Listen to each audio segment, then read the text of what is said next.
इस शहर का जायका बड़ा कमाल है। कई लोग यहाँ रोजाना कई लजीज सपने पकाते हैं और ये शहर सबको डकार जाता है। यहाँ फ्री कुछ भी नहीं है। रिश्ते, लिबास, सोच, सामान, जिस्म, जायदाद, सब कुछ महंगा है यहाँ। लेकिन मौत दाल रोटी से भी सस्ती है।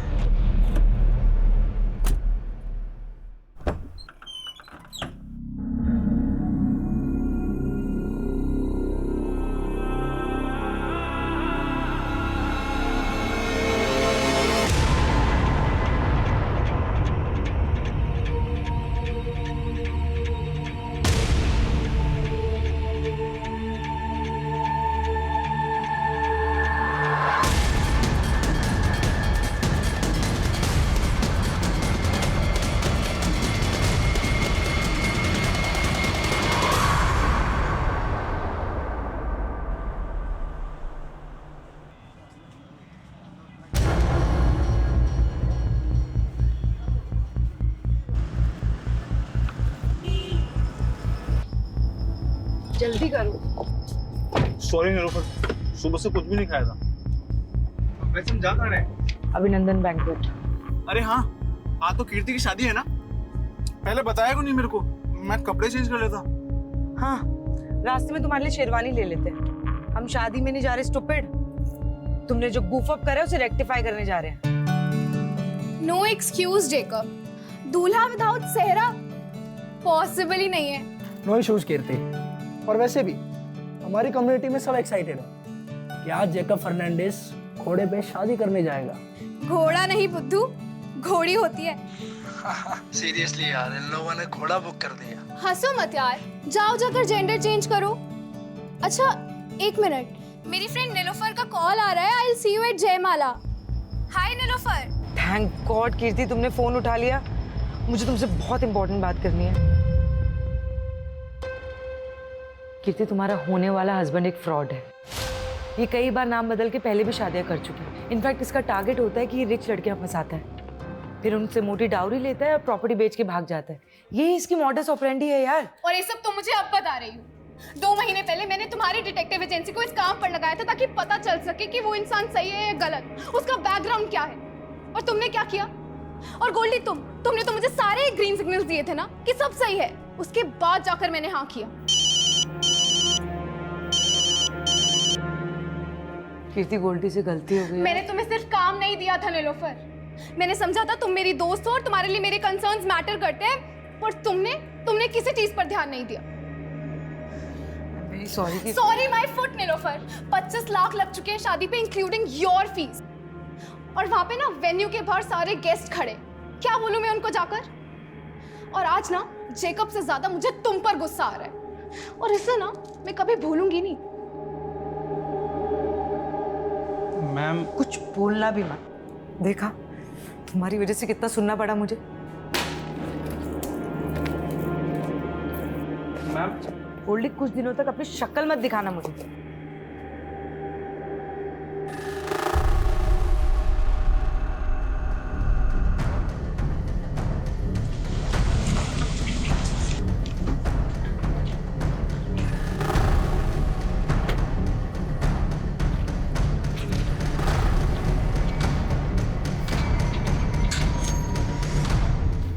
हाय नीलोफर, एक जासूस जालसाजी का शिकार हो गई। मैं स्टॉक कर रहा था और तुम्हारी जैसी जासूस भी मात खा गई। तुम इतने भी स्मार्ट नहीं हो बलराम। आई न्यू इट कि तुम मुझे स्टॉक कर रहे थे। वो क्या है ना, मैं तुम्हारे मुंह नहीं लगना चाहती। अरे मैं तो लगना चाहता हूँ ना। मेरे होठ तो आज भी तुम्हारे प्यार का अमृत चखने के लिए बेकरार हैं। ये वाहियात बातें ना कहीं और जाके करो। निकलो यहाँ से। ठीक है, मैं जानता हूँ मैं बहुत बदनाम हूँ, लेकिन मैं तुम्हारे नाम, तुम्हारी शोहरत पे मरता हूँ मैं।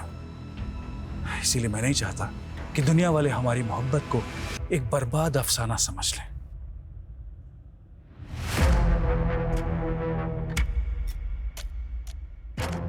बेहतर होगा अंदर बुला लो।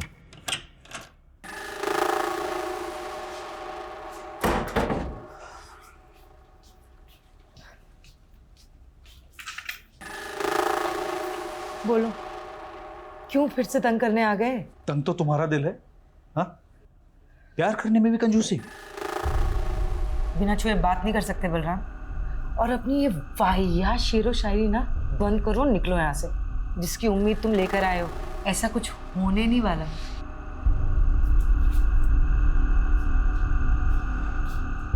मैं तो नाउम्मीद होकर ही आया हूं। तुम मुझसे क्या, मेरी जिंदगी मुझसे रूठ गई है। मतलब? नीलोफर, मुझे कैंसर हो गया है।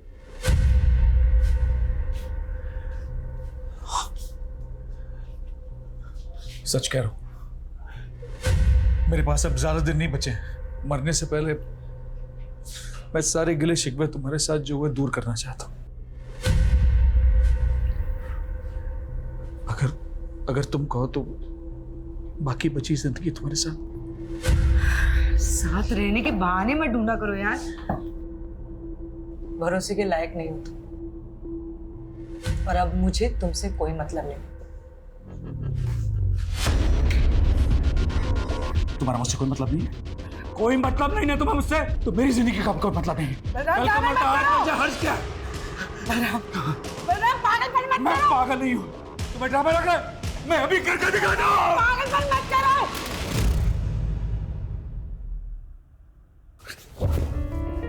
I know you love me.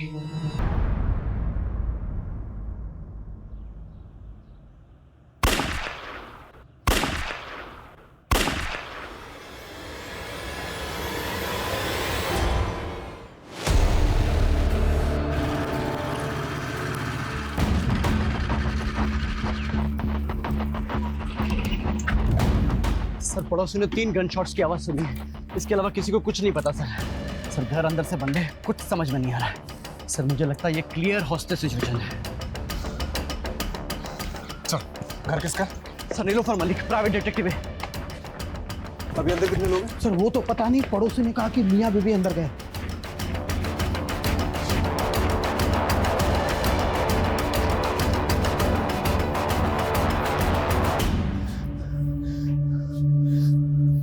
Jacket का बुलेट प्रूफ? सर, पता नहीं था यहाँ जरूरत पड़ेगी, लेकिन मंगवाई है।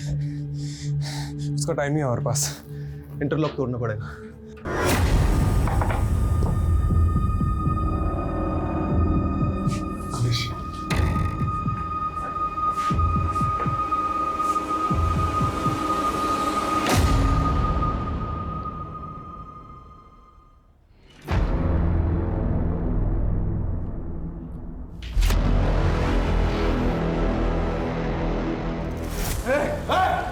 तू चलाना है तो मारा जाएगा।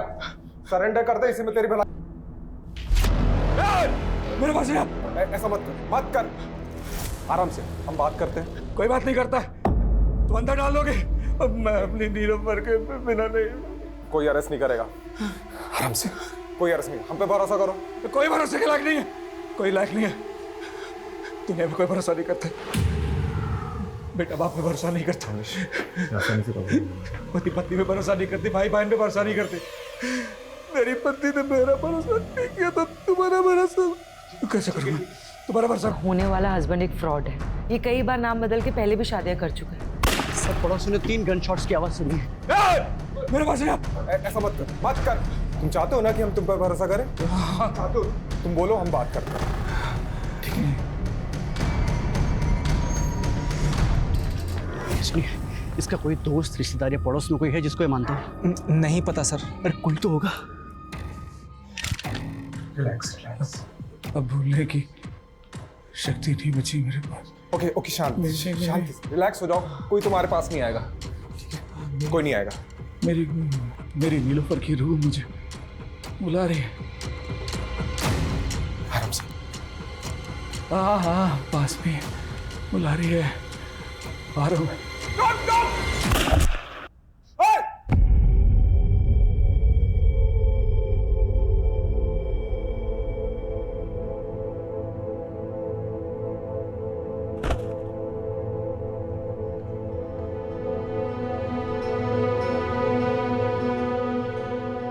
देखिए मेरी मोहब्बत, तुम ऐसे ही मुझे अपनी जिंदगी से दूर नहीं कर सकती Nilofar. I know you love me.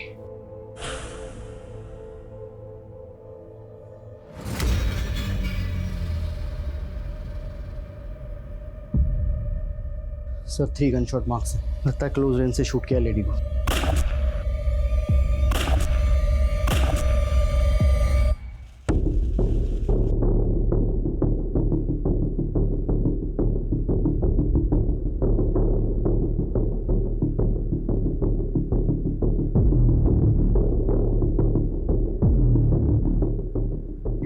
Forensic को बुलाओ और उनको बोलो प्रीलिमिनरी रिपोर्ट जल्दी मुझे, और ये डेड बॉडीज को पोस्टमार्टम के लिए भेजो। जी सर।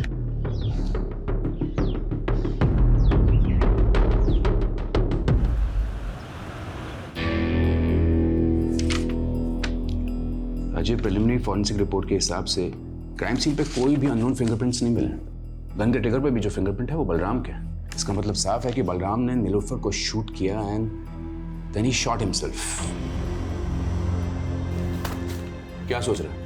अगर ऐसा ही हुआ है तो बलराम ने खुद को मारने से पहले ये क्यों बोला कि वो अपनी बीवी को बचा नहीं पाया? हाजी, हम सोचते हैं कि मरने वाला कभी झूठ नहीं बोलता, लेकिन यहाँ सबूत सच बोल रहे हैं। हस्बैंड वाइफ के बीच में जो भी कुछ हुआ, उसके बाद हस्बैंड ने वाइफ को मारा और फिर जेल जाने के डर से या फिर गिल्ट की वजह से उसने अपने आप को गोली मारी। आई फील ये ओपन एंड शट केस है राजीव। लेकिन मर्डर वेपन एक पिस्टल है, वो कहाँ से आया, उसके सोर्स की प्रोफाइलिंग तो करनी पड़ेगी ना। राजीव, मारने वाला पिस्टल कहीं से भी अरेंज कर सकता है, और इस पॉइंट को अंडर कंसिडरेशन रखकर भी हम केस को क्लोज कर सकते हैं ना। देख, इस पे इतनी एनर्जी वेस्ट मत कर। एक काम कर, पोस्टमार्टम के बाद उन दोनों के रिलेटिव्स को ढूंढो, उनकी बॉडीज हैंड ओवर कर दो, and that will be all.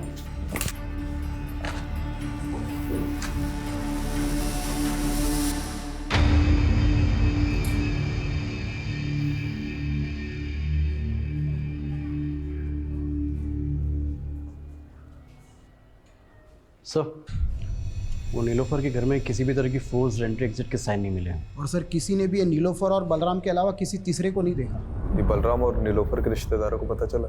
नहीं सर, लेकिन इतना पता चला है कि जो नीलोफर है ना, ये NRI थी और इंडिया में तो इसके कोई भी रिलेटिव नहीं थे। और सर हाँ, यहाँ पर इसके डिटेक्टिव एजेंसी है और इसका एक असिस्टेंट है गोल्डी। और बलराम? सर बलराम को तो यहाँ के लोग पिछले 1 साल से ही जानते हैं, क्योंकि ये बलराम ने नीलोफर के साथ पिछले 1 साल पहले ही शादी की थी और नीलोफर के घर में ही रहना था। बाकी की फॉर्मेलिटीज लोकल पुलिस कर लेगी। दोस्तों जी, अपने पुराने केस में लगते हैं। जी सर। मैं अपने बंदे को नहीं बचा पाया। ये बलराम की बातें मेरे दिमाग में अभी तक गूंज रही हैं। हमारे नीलोफर के घर में घुसने के पहले जो कुछ भी हुआ होगा वो बहुत बड़ा सवाल है। हमें नीलोफर और बलराम के बारे में पता करना चाहिए, हो सकता है कुछ जवाब मिल जाए। क्या नाम बताया था असिस्टेंट का? गोल्डी। नीलोफर के साथ कब से काम कर रहा था? सर तकरीबन 5 साल से। हमने सुना है नीलोफर NRI थी। हाँ सर, अमेरिका से। एक्चुअली उन्होंने वहाँ पे एक डिटेक्टिव के साथ काम किया था। अपने पेरेंट्स की डेथ के बाद वो इंडिया आ गई थी और उन्होंने अपनी एजेंसी यहीं खोल ली थी। और ये बलराम, इसके बारे में क्या क्या जानते हैं? सर बलराम सर मस्त किस्म के इंसान थे और वो अपने आप को आज़ाद मुसाफिर कहते थे। तो मुसाफिरों के ठिकाने भी तो होते हैं। कहाँ का रहने वाला था ये? सर हरियाणा में किसी जगह के थे। और काम क्या करता था? सर वो हमारी एजेंसी में काम करते थे। वो बलराम डिटेक्टिव था? सर वैसे तो वो NRPF में थे। एक्चुअली नीलोफर मैम को अपना काम एक्सपेंड करना था और वो उसके लिए एक ऐसा इंसान चाहती थी जो जोखिम उठा सके। अब सर एक्स सर्विसमैन से बेस्ट तो कौन ही होगा, इसीलिए उन्होंने बलराम सर को अपॉइंट किया। लेकिन क्या इंस्ट्रक्शन दिया था तुमको बलराम? जोशी का पीछा करना था ना, और तुम उसी के साथ हाथापाई करके आ गए। अरे पीछे ही कर रहा था मैं जोशी की कार का। उसने अचानक कार में ब्रेक मारी, मेरी बाइक टकरा गई। साली की बैकलाइट क्या फूटी, थप्पड़ मार दिया उसने मुझे, तो मैं क्या करता?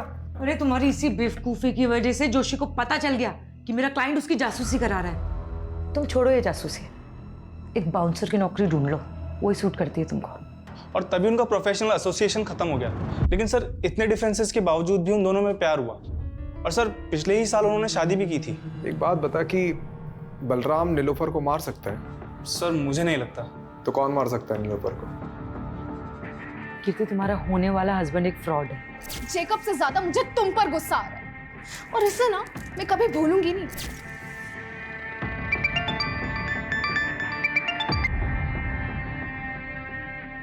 हेलो याद तो मुझे ही कर रही होगी ना डार्लिंग।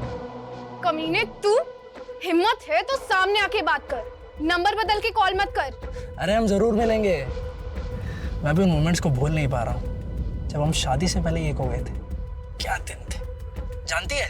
वो सब मैंने रिकॉर्ड कर रखा है। मैं सोच भी नहीं सकती तू इतना गिरा हुआ निकल सकता है। तू मेरे सामने होता ना तो I would have killed you.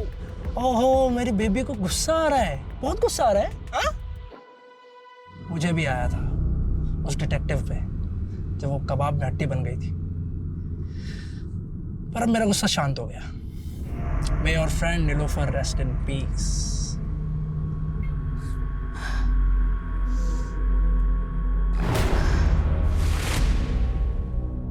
क्या वो डॉक्टर आपने अचानक बुला लिया? जी, ये मार्क देखिए, नीलोफर के ब्लड में ड्रग पाया गया है और इसी ड्रग की वजह से नीलोफर शायद कॉन्शियस नहीं रही होगी और उसका रेप किया होगा। तो ये रेपिस्ट का डीएनए क्या बलराम के डीएनए से मैच करता है? नीलोफर की बॉडी पे रेपिस्ट का डीएनए मिला ही नहीं। शायद रेपिस्ट ने कॉन्डोम यूज किया हो। सर, ये नीलोफर के घर से हमें ना सिरिंज मिली है ना ड्रग मिला है, तो क्या ये सब बलराम ने गायब किया होगा? देखो, ये नए डेवलपमेंट के हिसाब से ये थ्योरी बनती है कि बलराम ने पहले अपनी बीवी को ड्रग देकर बेहोश किया, फिर उसका रेप किया और फाइनली उस पर 3 गोलियां दाग दी। ये बलराम अपनी बीवी से इतनी नफरत करता होगा क्या? यही बात तो समझ में नहीं आ रही सर, उन दोनों के बीच में प्यार था भी या नहीं। देखा, इस पॉइंट को कंसिडर करते हैं कि नीलोफर का रेप किसी ने तो किया है, क्योंकि अभी तक ये माना नहीं जा सकता कि बलराम ने ही उसका रेप किया, और ये भी हम नहीं मान सकते कि बलराम ने नीलोफर का मर्डर किया, क्योंकि जो आदमी खुद को मारने के पहले ये बोल रहा था कि अपनी बीवी को नहीं बचा पाया, वो अपनी बीवी को मार कैसे सकता है?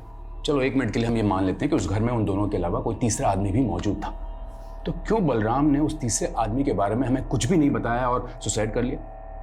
और अगर उस किलर के एंगल से सोचते भी हैं तो उसने पहले नीलोफर का रेप किया और फिर मर्डर कर दिया, तो फिर आई विटनेस बलराम को जिंदा क्यों छोड़ दिया? इसलिए मैं बलराम को रूल आउट नहीं कर रहा हूँ, लेकिन एक पॉसिबिलिटी तो है कि बलराम के अलावा भी कोई और क्रिमिनल हो सकता है।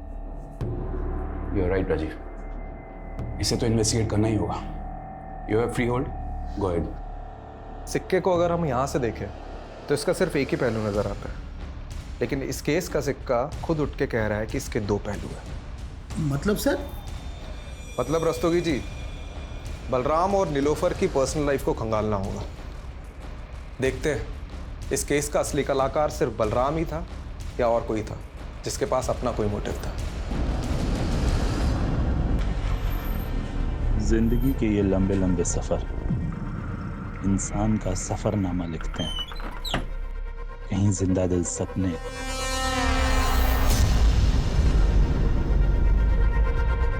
तो कहीं मौत के अफसाने मिलते हैं।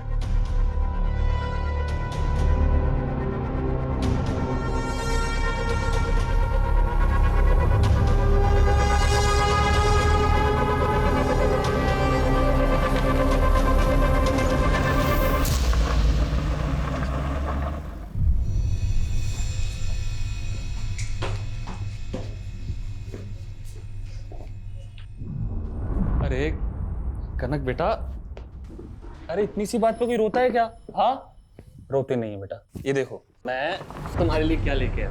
देखो, ये गोलू मोलू सा गुड्डा, अब हम दोनों इससे खेलेंगे। ये पसंद नहीं आया? ठीक है, तो मैं तुम्हें दूसरे खिलौने दिला दूं। कनक, क्या हुआ बेटा? अरे सरगुन दीदी, आप इंटरव्यू के लिए चली गई, ये बेचारी डर गई। पर जॉब भी तो जरूरी ना हरीश। अरे कहाँ, अब ये जॉब वॉब के चक्कर में पड़ी हुई है दीदी।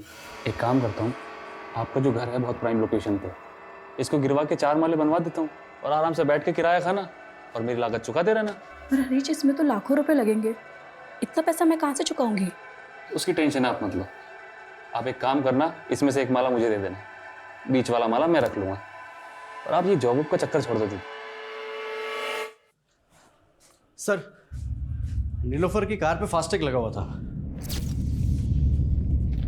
मैंने उसकी ट्रांजैक्शन डिटेल्स निकलवाई तो एक इंटरेस्टिंग बात सामने आई है। मर्डर वाले दिन नीलोफर ने सुबह 7 बजे ग्रेटर नोएडा टोल नाका क्रॉस किया था। सर, उस दिन यूपी से दिल्ली आई थी। यूपी में कहाँ गई थी वो? सर, इसका जवाब तो गोल्डी के पास भी नहीं है, लेकिन हमने नीलोफर का फ़ोन अनलॉक करवाया तो कॉल हिस्ट्री के मुताबिक मर्डर वाले दिन नीलोफर की बात किसी कीर्ति सागर से हुई थी। तो ये कीर्ति सागर से मिलो, और क्राइम सीन पे नीलोफर के फ़ोन के अलावा लैपटॉप भी था ना, तो उसे भी तो देखो। मैं तब तक NRPF जाकर बलराम के बारे में पता करता हूँ, और तुम लोग नीलोफर और बलराम, इससे जुड़े एक एक इंसान की प्रोफाइलिंग करो। बलराम सरी 2009 तक एनआरपीएफ में ही काम कर रहा था, फिर उसे बर्खास्त कर दिया गया। क्यों? उस पर अटेम्प्ट टू मर्डर का चार्ज लगा था। Attempt to murder? जी, 7 साल की कैद भी हुई थी उसे। 2009 से 7 साल, मतलब 2016 तक तो वो जेल में ही रहा होगा। ये किसका मर्डर करने की कोशिश की थी उसने? विक्रांत सिसोदिया का, वो उसका कलीग था। बहुत दिनों बाद आ रहा है ना शादी से। विक्रांत! बलराम, क्या कर रहा है ये?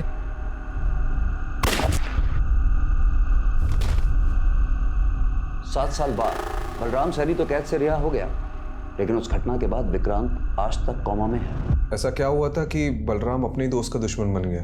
बलराम को शक था कि उसकी बीवी का अफेयर उसके दोस्त के साथ है। लेकिन बलराम और नीलोफर की शादी तो 1 साल पहले हुई थी।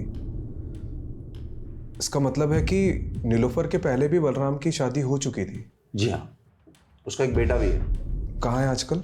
बलराम फरीदाबाद का रहने वाला था, हो सकता है उसकी फैमिली भी वहीं रहती हो। ये लीजिए उसका एड्रेस।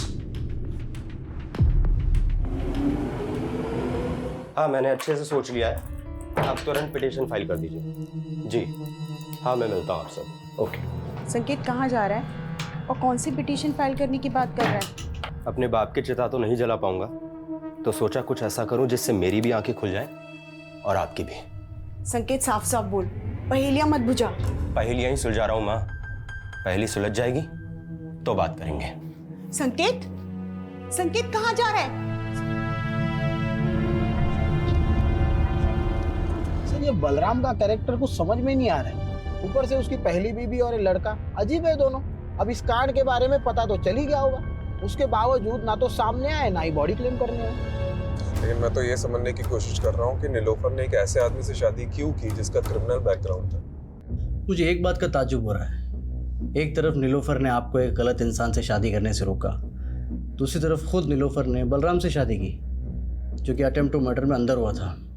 यह हमें आज ही पता चला है। इस बारे में मुझे कुछ नहीं पता, पर हाँ, नीलोफर ने मुझे ये ज़रूर बताया था कि बलराम पहले शादी कर चुका था, और मैंने भी उससे मजाक मजाक में पूछ लिया कि उसने बलराम में ऐसा क्या देखा। कुछ मत पूछ यार, बलराम में पतियों वाली कोई क्वालिटी नहीं है यार, और काम तो उसे करना ही नहीं आता है, और पैसा उसके पास है नहीं। तो तुझे उसमें पसंद क्या है? उसकी शेरो शायरी? वो तो है। कीर्ति, उसकी बेस्ट बात पता है क्या है? वो मेरे लिए किसी की भी जान ले सकता है, और ये सोच के ना बहुत सिक्योर फील होता है। क्या ये बलराम नीलोफर की जान ले सकता है?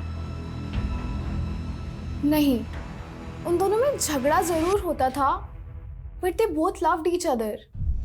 आपकी दोस्त ने कभी ऐसा कोई हिंट दिया कि उसे किसी से खतरा है या कोई उसे नुकसान पहुंचा सकता है?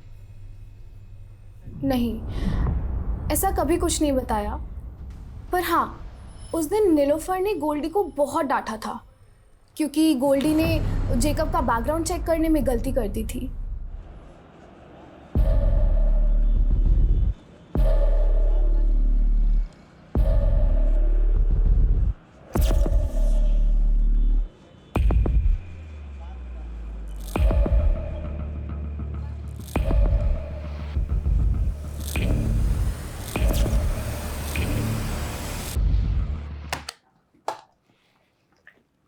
देखो संकेत, मैंने तुम्हारी ये पिटीशन तो फाइल कर दी है कि तुम्हें बलराम सैनी के साथ अपना डीएनए मैच कराने का मौका दिया जाए, पर तुम ये सब करना क्यों चाहते हो? क्योंकि उन्हें लगता था कि मेरी माँ ने उन्हें धोखा ही नहीं दिया, बल्कि मैं भी उनका बेटा नहीं। पर तुम ये सब करके अपने लिए गड्ढा खोद रहे हो। मेरा मतलब है जानबूझकर पुलिस की नज़र में सस्पेक्ट बन रहे हो। ये तो कभी प्रूफ नहीं होगा कि मैंने कोई क्राइम किया था, लेकिन डीएनए टेस्ट कराने का मेरे पास ही आखिरी मौका है। मैं चाहता हूं दुनिया को पता चले मेरा बाप सही था या मेरी माँ। हमें समझ नहीं आ रहा है कि जो नीलोफर का रेप हुआ है, मर्डर हुआ है, वो बलराम ने ही किया है कि नहीं। इसलिए उसके बारे में आपसे कुछ जानना है। देखिए, हमें पता चला है कि आपके लिए बलराम ने किसी की जान लेने की कोशिश की थी, और उसकी वजह ये थी कि आपका किसी के साथ। मेरा किसी के साथ कुछ नहीं था, उल्टा वो बलराम ही गुस्से वाला था। उसको जब भी गुस्सा आता वो मुझ पर हाथ उठाता था। इतना सब होने के बाद भी जब वो जेल से वापस आया, मैंने सब कुछ ठीक करने की कोशिश की, लेकिन वो मुझे कभी समझ ही नहीं पाया।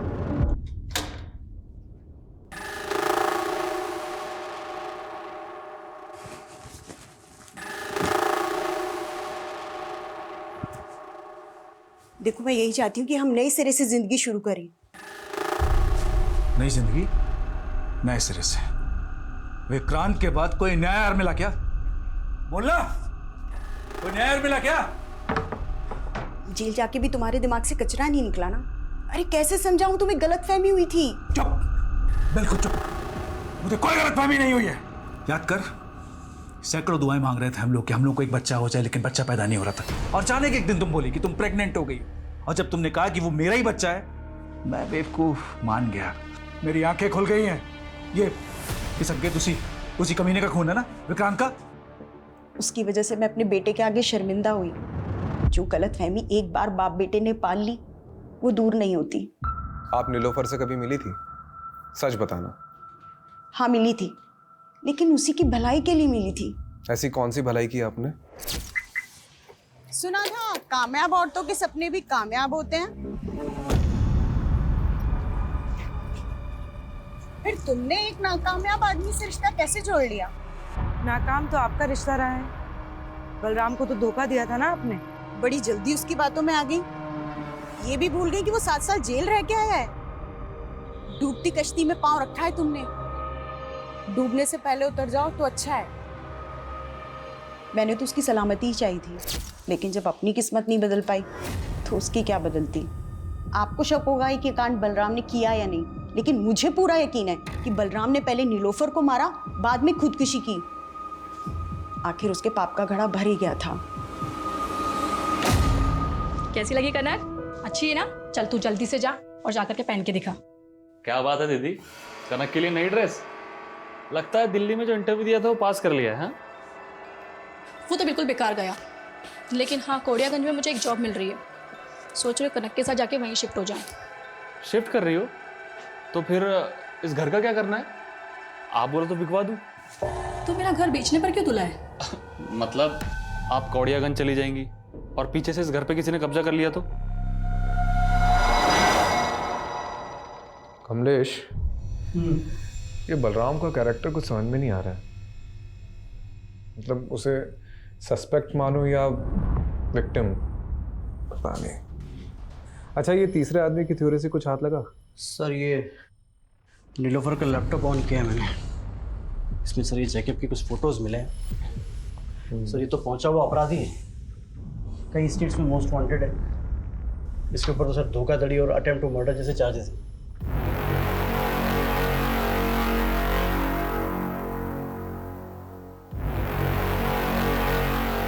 ये नीलोफर ने इसी का भांडा फोड़ा था ना? कि इसने तो कांड नहीं किया। ये फोटोज देख, ये कैसी फोटोज है? एक मिनट। ये फोटो पे तो यूपी लिखा हुआ है। मतलब ये फोटो यूपी में किसी एरिया की है, और मर्डर वाले दिन नीलोफर यूपी से दिल्ली आ रही थी। उसकी फास्टैग की ट्रांजैक्शन डिटेल्स के हिसाब से वो यूपी काफ़ी आ जा रही थी, लेकिन अभी तक ये पता नहीं चला है कि यूपी में जा कहाँ रही थी। ठीक है, इसे गोल्डी को दिखाते हैं, हो सकता है वो किसी केस में काम कर रही है। और नीलोफर के पुराने केसेस भी चेक करो। ठीक है।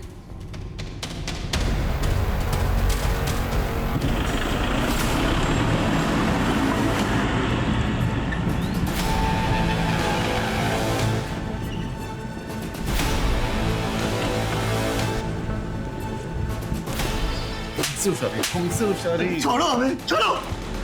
अरे मिश्रा, पहले पापा को तो पकड़ने दीजिए आपका कॉलर।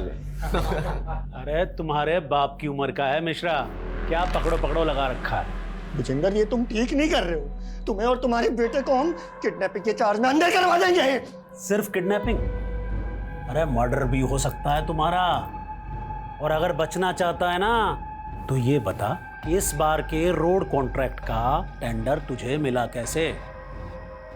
हमारे टेंडर में जो भाव हमने भरा उससे ठीक 1 रुपया कम तेरे टेंडर का भाव। हमारे टेंडर का भाव तुझे बताया किसने? इत्तेफाक से इत्तेफाक गया गोबर में। तू एक बात ध्यान से सुन ले, तो खुद अथॉरिटी में जाएगा और उन्हें कहेगा कि इस बार का टेंडर मुझे नहीं करना, फिर टेंडर अपने आप हमें मिल जाएगा। तुम हमें धमकी दे रहे हो? धमकी नहीं, पुचकार रहे। कोड़ियागंज की सबसे बड़ी मछली विजेंद्र अवस्थी।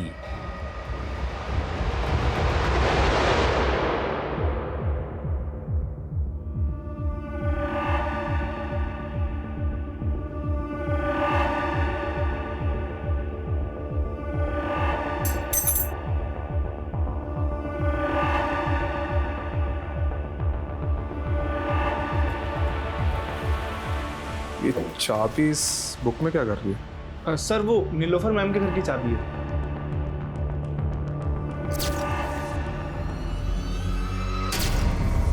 ये नीलोफर के मर्डर के दिन उसने तुझे बहुत डांटा था ना, क्योंकि जेकब का बैकग्राउंड चेक करने में तूने गलती कर दी थी। ये हमें कीर्ति ने बताया। अब नीलोफर के घर मर्डर के दिन कोई भी फोर्स एंट्री और एग्जिट के हमें निशान नहीं मिले, तो पॉसिबिलिटी है कि किलर ने ऐसी ही कोई चाबी यूज की होगी घर में घुसने की।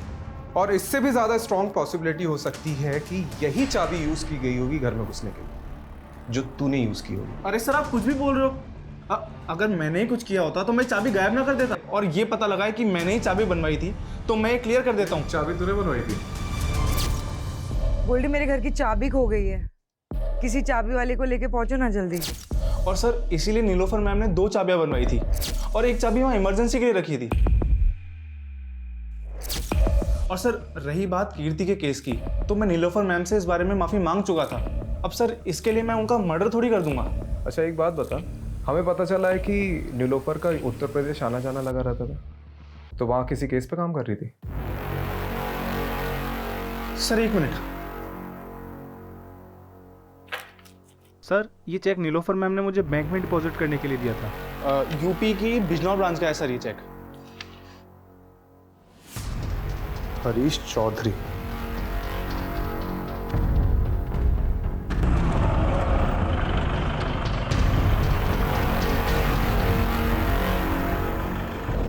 सर दरअसल मैंने ही वो चेक दिए थे एडवांस नीलोफर। किस चीज़ का एडवांस चेक? सर मेरी कजिन सिस्टर है सरगुन, 2 महीने से मिसिंग है। उन्हीं को ढूंढने के लिए मैंने नीलोफर को हायर किया था।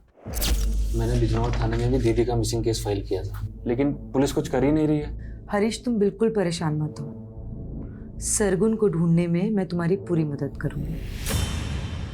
वो करती क्या थी? वो जॉब ढूंढ रही थी और इसी सिलसिले में वो दिल्ली के किसी मॉल में एक आदमी से मिली थी। वो कोई मामूली आदमी नहीं है हरीश, वो कोड़ियागंज के सबसे रईस आदमी का बेटा है। वो सोशल वर्कर भी है और साथ ही उसकी बहुत सारी कंपनीज भी है। उसी ने मुझे मिलने के लिए कोड़ियागंज बुलाया था। कोड़ियागंज? माँ मैं भी आपके साथ चलूंगी। अरे बेटा पहले मैं तो जाकर नौकरी पक्की कराऊं, उसके बाद तुझे भी ले चलूंगी। लेकिन उस दिन के बाद से दीदी कभी लौटी नहीं सर। ये नीलोफर ने सरगुन के बारे में कोई अपडेट दी थी? सर वो बता रही थी कि कोड़ियागंज का कोई सबसे रईस आदमी है, विजेंद्र अवस्थी करके, और उसके बेटे का नाम अमरीश है। तो उन दोनों की फ़ोटो उसने मुझे दिखाई थी। फ़ोटो है अभी? हाँ सर। ये देखिए सर वो बता रही थी कि इन दोनों पर उसको शक है, और इससे पहले ही नीलोफर कुछ बता पाती, हमने सुना कि नीलोफर और उनके पति की मौत हो गई। कोड़ियागंज जाकर तुमने इनसे बात करी अपनी बहन के बारे में? मुझे ऐसा छोटा आदमी इतने बड़े आदमी से कैसे बात कर सकता है? सोचा पुलिस को ही बता दूं, लेकिन उन्होंने कुछ नहीं किया। ठीक है।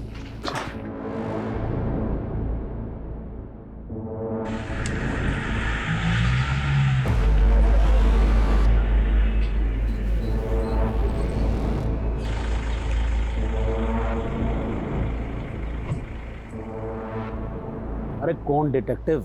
हम किसी डिटेक्टिव को नहीं जानते। डिटेक्टिव नीलोफर 16 तारीख को दिल्ली में उसका रेप हुआ, उसके बाद उसका मर्डर हुआ, और वो सरगुन को ढूंढते ढूंढते यहाँ पे आई थी। हो सकता है आपसे भी मिली। अरे हमने आपको कहा ना कि हम किसी डिटेक्टिव को नहीं जानते। और सरगुन, आपका बेटा तो पक्का उसे जानता होगा, क्योंकि आपके बेटे ने ही जॉब का झांसा देकर उसे यहाँ बुलाया था। आपके पास कोई सबूत है कि हमारे बेटे ने उसे यहाँ बुलाया या कोई जॉब का झांसा दिया? पिछले 2 महीने से दुबई में है वो।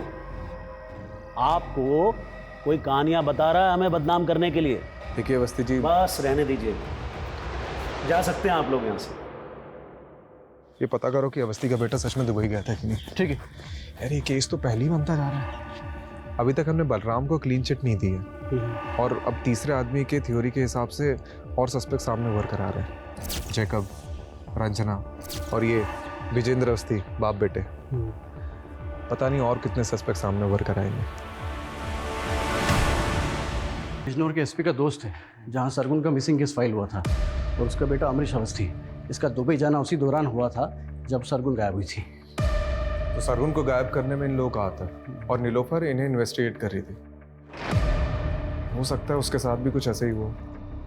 सर, जब नीलोफर को इन लोगों ने मार डाला है तो सरगुन पिछले 3 महीने से कहाँ गायब हुई है? और गायब भी है कि उसको भी। अच्छा, जब सरगुन गायब हुई उस दौरान जितनी भी अनआइडेंटिफाइड बॉडीज मिली उसका डेटा चेक कर।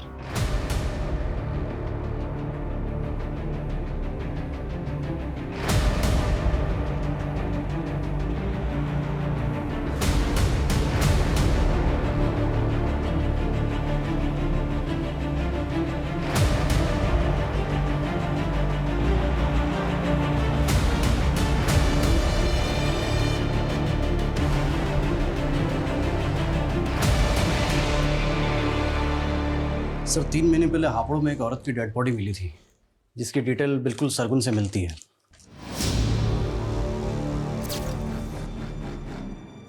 इसका भी रेप हुआ था सर। और सर, हापुड़ पुलिस के मुताबिक इसकी लाश के पास में एक नोट मिला था जिसमें नज़्म लिखी हुई है। इस शहर का जायका बड़ा कमाल है। कई लोग यहाँ रोज़ाना कई लजीज सपने पकाते हैं और ये शहर सबको डकार जाता है।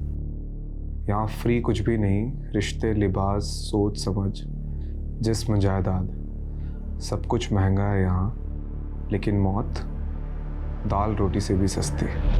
सर, सरगुन की तरह नीलोफर भी रेप पीड़िता थी, तो क्या दोनों का कातिल एक ही होगा? सरगुन की लाश के पास में पोइट्री मिलना, मुझे ये सरगुन का केस नीलोफर के केस से बिल्कुल अलग लग रहा है। ये यूपी और दिल्ली में हुए रिसेंट रेप केसेस की मैंने डिटेल्स भी निकलवाई है। सिक्के का दूसरा पहलू ढूंढते ढूंढते पहला भूल गया। देख, सब जानते हैं कि बलराम शेर व शायरी का शौकीन था, तो हम ये क्यों नहीं सोच रहे कि वो भी तो ये सब चीज़ कर सकता है। और हो सकता है कि नीलोफर को बलराम की सच्चाई का पता चल गया और बलराम ने नीलोफर को। सर, बलराम का सरगुन से कोई कनेक्शन नहीं मिला है, लेकिन फिर भी हमें इस एंगल को इन्वेस्टिगेट करना पड़ेगा। सर, ये पटवर्धन ने मैसेज भेजा है, संकेत का और बलराम का डीएनए मैच हो गया है। ये संकेत बलराम का ही बेटा है। पीटेगा, कभी पति के आगे कभी बेटे के आगे, बार बार औरत क्यों झुकती है? सॉरी। नहीं संकेत, मेरा स्वाभिमान इतना भी कमजोर नहीं है। माँ।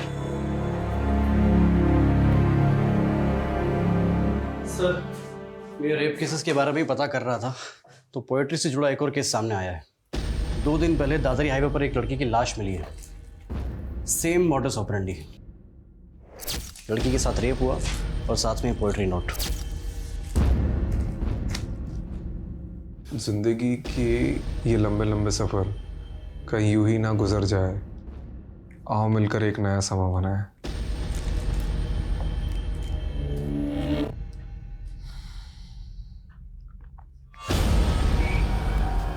कहीं हम किसी सीरियल किलर से तो डील नहीं कर रहे। इस नीलोफर का केस अब भी इन दोनों केस से अलग लग रहा है।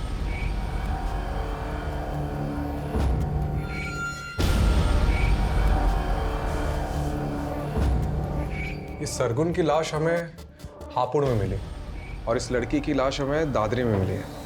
दादरी और हापुड़ इन दोनों का डिस्टेंस लगभग 50 किलोमीटर है और नीलोफर अक्सर ग्रेटर नोएडा से होकर गुजरती थी और यही रास्ता हापुड़ से होते हुए कौड़ियागंज तक जाता है और जितने क्राइम्स हुए हैं वो इसी एरिया में हुए। तो हो सकता है कि क्रिमिनल इसी एरिया का हो और नीलोफर का इन्वेस्टिगेशन एरिया भी यही हो। सर, इस केस में दादरी पुलिस के पास एक लीड है। उनको क्राइम सीन के पास एक कैब दिखी थी जो उन्हें सस्पिशियस लगी थी, लेकिन सर अभी तक ना उस कैब का नंबर मिला है और ना ही कुछ और। सर, ये कैब ढूंढना मतलब समंदर में से सुई ढूंढने जैसा है। लेकिन इसके अलावा कोई ऑप्शन नहीं है। ठीक है, एक काम करो, इस एरिया के सारे लोकल और आउट स्टेशन कैब प्रोवाइडर से कांटेक्ट करो। सारी प्राइवेट कैब होल्डर्स, उनके ड्राइवर्स, कस्टमर्स, ट्रैवलर्स सबसे कांटेक्ट करो। ठीक है। ये किलर शायरी करता है, इसके सारे ट्रेड्स रिकॉर्ड करने होंगे।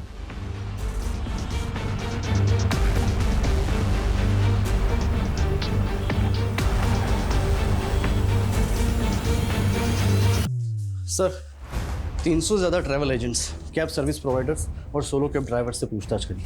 कुल मिला के 700 लोगों से हमने पूछताछ करी सर, और टोटल 27 लोगों को हमने जीरो डाउन किया है, जो मर्डर के वक्त दादरी वाले क्राइम सीन एरिया के आसपास थे। इन सबको बुलाओ।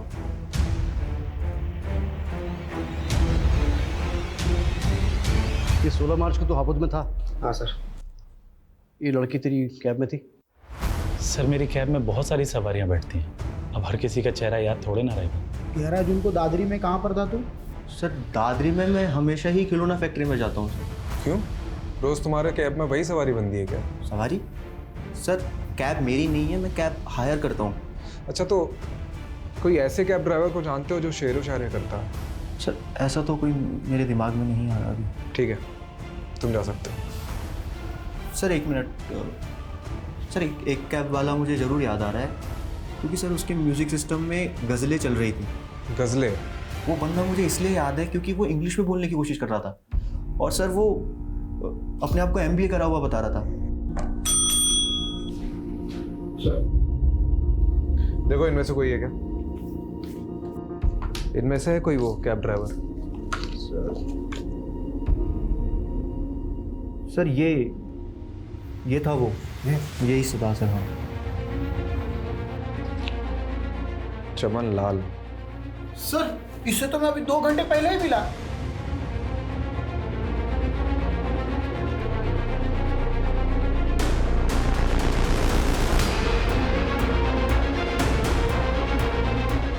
सर वो रही।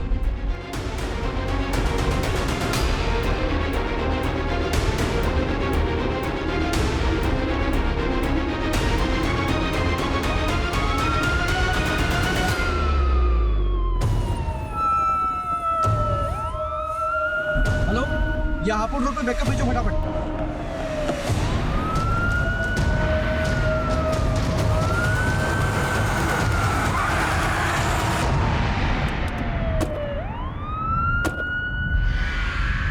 सर दुनिया ने मेरी कदर नहीं की।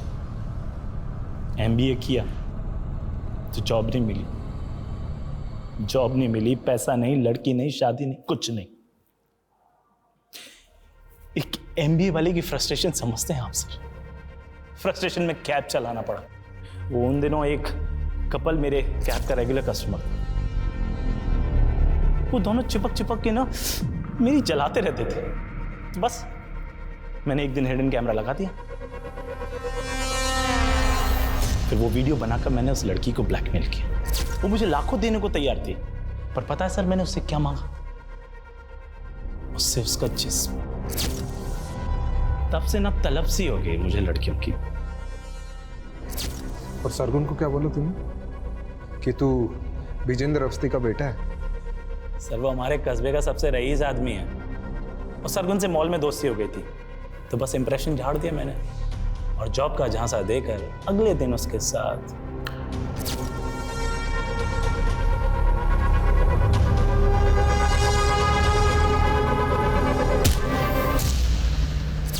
फिर सारा मालूम पड़ा कि वो नीलोफर सरगुन का पता करते करते कौड़ियागंज पहुंच गई है। एक्सक्यूज मी जी, आप विजेंद्र अवस्थी का घर जानते हैं? जी पास ही में, आइए आपको ले चलता। चलिए। वैसे विजेंद्र अवस्थी के यहाँ आपको क्या काम पड़ गया? विजेंद्र जी के बेटे मेरी दोस्त के दोस्त हैं, इसीलिए कुछ काम था। उस नीलोफर को देखते ही ना अंदर से ना वो सेक्स वाला लव जाग गया। बस उसका पीछा किया, पीछा करते करते मालूम पड़ा अरे वो तो डिटेक्टिव। बस तबीयत ना निखर सी गई मेरी कि इस बार शेर एक शेरनी का शिकार करेगा। फिर एक दिन कैफे में बैठी थी तो उसकी टेबल पे चाबी रखी थी, बस मैंने चाबी उठा ली। वो अकेली रहती थी तो सोचा शेरनी का शिकार उसकी गुफा में होगा, और एक दिन उसकी एब्सेंस में मैं घुस गया अंदर, लेकिन वो तो अपने पति के साथ आ गई।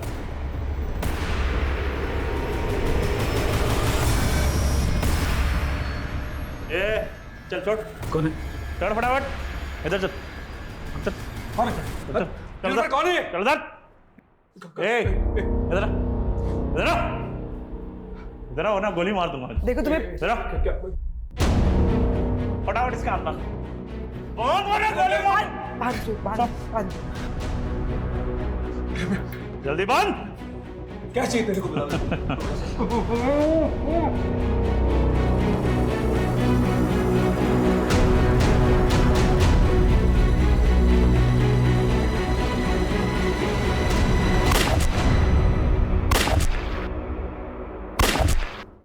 उस फटीचर आशिक का हाल देख के ना तरस आ गया सर।